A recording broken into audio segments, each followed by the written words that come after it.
Olá, alunos! Eu sou o professor Marcos, de Arte. Em nossa primeira aula de arte, vamos reforçar o tema central do nono ano, que é ancestralidade.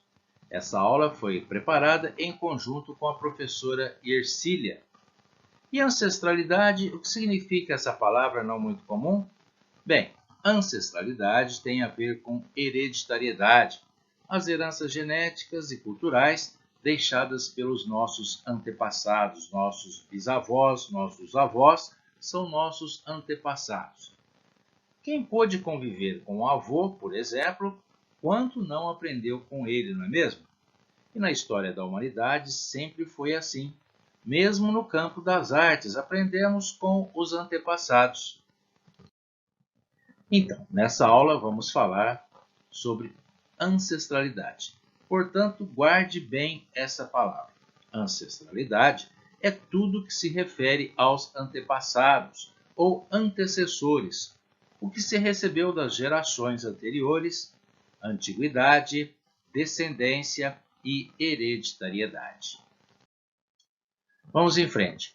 As cavernas de Altamira, na Espanha, correspondem ao primeiro lugar do mundo em que se identificou a existência da presença humana.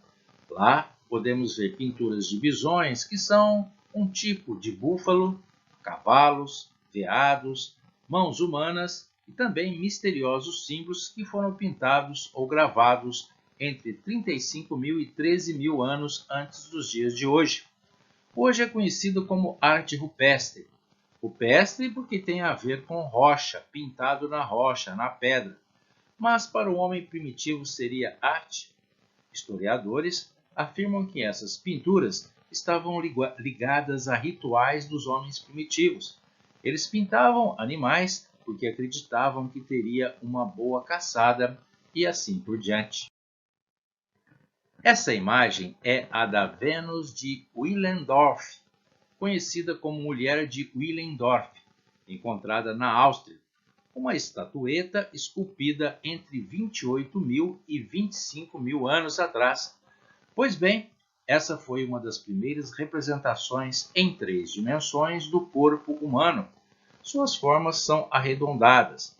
Para alguns estudiosos, essa estatueta também está ligada a rituais de fartura e de fertilidade. Note que o escultor primitivo ou ancestral, mesmo há milhares de anos, era bem detalhista. Ao ver essa escultura, o que você imagina? Não é interessante saber que algo que desejamos fazer hoje, como uma escultura feminina, alguém já fez há milhares de anos?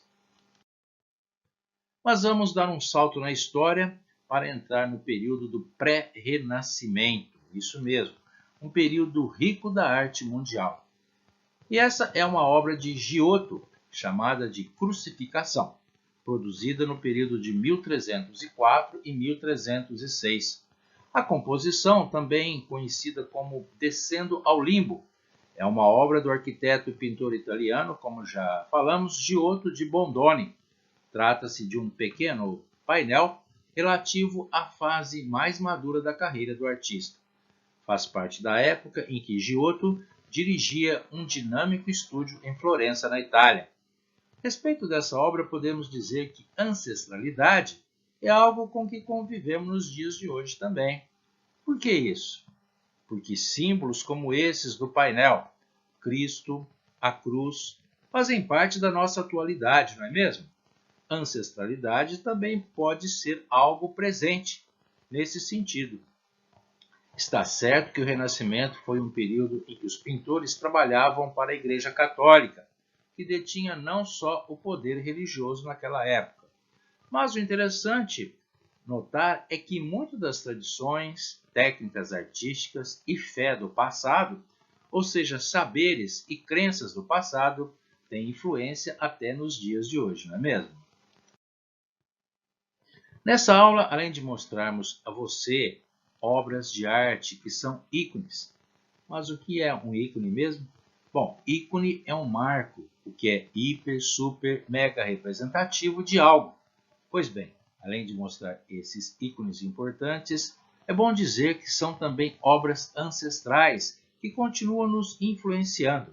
A pintura O Nascimento de Vênus, de Sandro Botticelli, é uma têmpera, ou seja, um tipo de tinta sobre tela, criado em 1485 e 1486, também no período do Renascimento. Pois bem, comparando com a Vênus de Willendorf, aquela estátua de pedra, a Vênus dessa pintura é uma outra forma de representação da mulher, não é mesmo? Feitas em períodos diferentes, mas mesmo que involuntariamente, ambas têm algum tipo de relação. Um sentido interessante nesse campo é saber que tudo tem a sua importância, principalmente no mundo da arte. São incontáveis as releituras dessa obra hoje em dia. Estamos falando aí da Vênus. Essa imagem já apareceu em capas de discos, de música clássica, em propaganda de shampoo, mostrando a influência da obra até na comunicação de massa. Outro ponto a destacar é que, além da Igreja do Renascimento, a elite também financiava os artistas. Essa pintura de Botticelli foi encomendada por Lorenzo de Médici, um estadista famoso do Renascimento que protegia os artistas.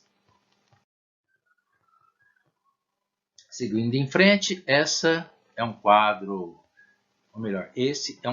muito conhecido, A Última Ceia, de Leonardo da Vinci. É um afresco, outro tipo de pintura. A técnica do afresco é feita sobre uma parede ou teto com base de gesso ou argamassa. Assume frequentemente a forma de mural.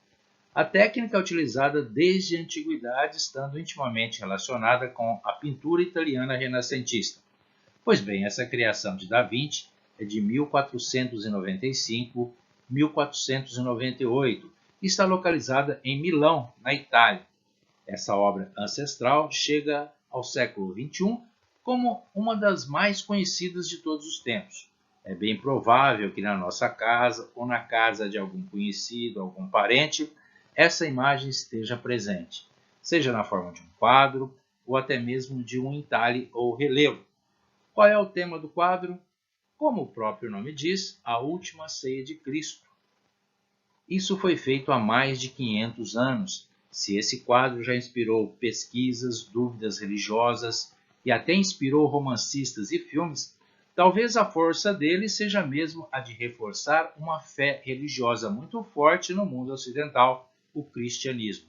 Portanto, algo que deve ser levado em conta quando se trata de ancestralidade na arte é o sentido duradouro das obras artísticas, independentemente do seu período histórico. Não é porque foi feito no passado que não tem valor. As obras do passado continuam influenciando os artistas e os apreciadores da arte do presente. Seguindo mais em frente, agora vamos destacar o trabalho de um artista francês, cuja obra não só retratou o Brasil no período colonial, como também o Brasil imperial. Estamos falando de Jean-Baptiste Debré. O título dessa obra dele é Um Jantar Brasileiro. É como se o artista abrisse à nossa curiosidade uma janela de uma casa no período imperial para observarmos a rotina de uma família da época na hora do jantar. Trata-se de uma gravura de 1827.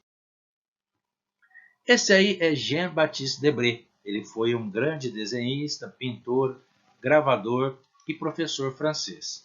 O artista nasceu em 18 de abril de 1768, em Paris, e em 1816 integrou, juntamente com outros membros, a Missão Artística Francesa ao Brasil, organizada a mando do rei Dom João VI. Seu trabalho foi essencial para retratar o cotidiano do Brasil colônia. Chegou ao Brasil em março de 1816 e permaneceu em terras brasileiras até 1831. A convocação do artista para o Brasil deu-se em função de que, naquela época, o país estava em formação e precisava de pessoas que ensinassem arte. Outro objetivo foi fundar a Academia Imperial de Belas Artes no Brasil, a qual Debré atuou como professor. Em 1829, montou uma exposição com os trabalhos dos alunos. Foi a primeira exposição de artes no Brasil. Durante os 15 anos em que permaneceu no Brasil, Debré pesquisou muito acerca do país e, de volta à França, organizou o primeiro volume da sua obra ilustrada, Viagem Pitoresca e Histórica ao Brasil. Nela, Debré apresentou diversas pinturas sobre particularidades do povo brasileiro, paisagens e arquitetura do Brasil. Nos anos de 1834, 1835 e 1839, ele publicou os 3 volumes de sua obra. A obra evidencia a importância de sua estadia no Brasil, deixando para gerações futuras um registro palpável do Brasil colonial. Interessante, não é mesmo? Além de registrar o cotidiano do povo e o processo da independência do Brasil, Debré também retratou personalidades da corte portuguesa, como Dom João e Dom Pedro I. Para sua obra, procurou registrar com detalhes os costumes e a cultura do povo, incluindo o cotidiano de índios e suas relações com o homem branco, além da mão de obra escrava. Em diversos desenhos deixou registrado o contexto de famílias na sociedade patriarcal e os diferentes abusos sofridos por escravizados no século XIX. Debré também procurou captar com o máximo de detalhes e impacto cenas. Além disso, retratou com fidelidade as mais variadas espécies da fauna e da flora brasileira. Debré deixou o Brasil em 1831, alegando problemas de saúde. Ele morreu em 28 de junho de 1848. Pois bem, pessoal, vamos falar agora de um dos principais artistas brasileiros de todos os tempos, Portinari. Essa é uma obra dele, Retirantes. Foi produzida com a técnica de óleos sobre tela. Encontra-se no Museu de Arte de São Paulo, o MASP. Cândido Portinari nasceu em 1903 em Brodowski, São Paulo, e morreu em 1962 no Rio de Janeiro. O estilo moderno de Portinari é influenciado pelo expressionismo de Van Gogh, pelo cubismo de Picasso, entre outros estilos. Note que o fato de Portinari admirar pintores do passado como Van Gogh, e aí estamos falando mais uma vez de ancestralidade, foi importante para definir o estilo dele. Importante destacar também que muitas obras de Portinari estão expostas em Brodowski, na região de Franca. Ou seja, o Museu de Portinari de Brodowski pode ser visitado por nós, como já foi várias vezes em excursões escolares. Basta combinar com o professor. Viu, gente, como o melhor da arte mundial está bem perto da gente? Eu acho isso muito legal. Eis outra obra de Portinari. Portinari pintava a sua infância. Esse óleo sobre tela intitula-se Menino com Estilingue, pintado em 1947. Local de criação, Rio de Janeiro. O estilingue, também chamado de bodoque, a tiradeira, fez parte da infância do artista, como também fez parte da minha infância. Talvez não tenha feito parte da sua infância, como a pipa, o papagaio e a cartola. Portinari retratava essas brincadeiras infantis. Lembrando, né, pessoal, que algumas coisas não são muito corretas nessas brincadeiras. Por exemplo, na hora de soltar pipa. Soltar pipa é gostoso, é uma delícia, mas com linha com cerol não dá, né? Por ser linha cortante, pode ferir a sua mão quando estamos empinando a pipa e também machucar outras pessoas, até mesmo gravemente, principalmente os motociclistas. Nunca se esqueça disso, a sua alegria não pode ser a tristeza de outra pessoa, não é mesmo?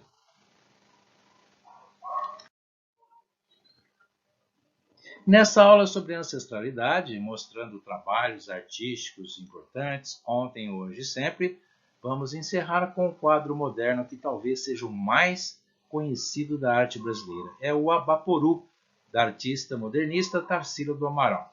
O original foi comprado pela Argentina e está exposto no país vizinho. A obra da artista Tarsila do Amaral, que aparece nessa imagem, foi criado em 1928. Trata-se de uma pintura óleo sobre lona. Nesse quadro, Tarsila foi fiel ao modernismo, que buscava mostrar temas brasileiros, como os indígenas, e o nosso país tropical, inspirada nos movimentos modernos da Europa, como o cubismo de Picasso. A obra Abaporu ela é até hoje causando certa estranheza por mostrar um corpo humano de forma não muito realista no sentido acadêmico. Imagina com que espanto foi recebido em 1928. Mas esse é um papel da arte também, continuar instigando as percepções humanas, passe o tempo que passar. Em Barretos, o artista plástico Renato Ames Pereira fez da arte a sua profissão. Nascido em Barretos, Renato pintou seu primeiro quadro aos 16 anos. Formado em comunicação social pela Universidade Anhembi Morumbi de São Paulo, Renato, aos 33 anos, dedicou-se totalmente às artes, iniciando uma carreira nacional e internacional. Em 1999, foi um dos 12 pintores de todo o país premiados no concurso 500 anos de arte e design. Em 2000, representou o Brasil em Portugal nas comemorações dos 500 anos do descobrimento. Em 2001, foi escolhido para criar o logotipo oficial de uma importante feira de arte na França. Já expôs em cidades europeias como Paris, Lyon, Chantilly, Troisville e Marseille. Em Barretos, tem uma galeria de arte, Atelier Maison d'Annecy. No ano passado, Renato Ames ganhou o título de cidadão benemérito de Barretos da Câmara Municipal. Parte do trabalho de Renato Ames é voltada a destacar em forma de imagens algumas das riquezas brasileiras, como a fauna, a flora, as cores tropicais e a gente brasileira, seja nos momentos de trabalho, festas ou tradições. As obras de Renato geralmente possuem relevo e muitas delas são próprias para a apreciação tátil pelos portadores de deficiência visual.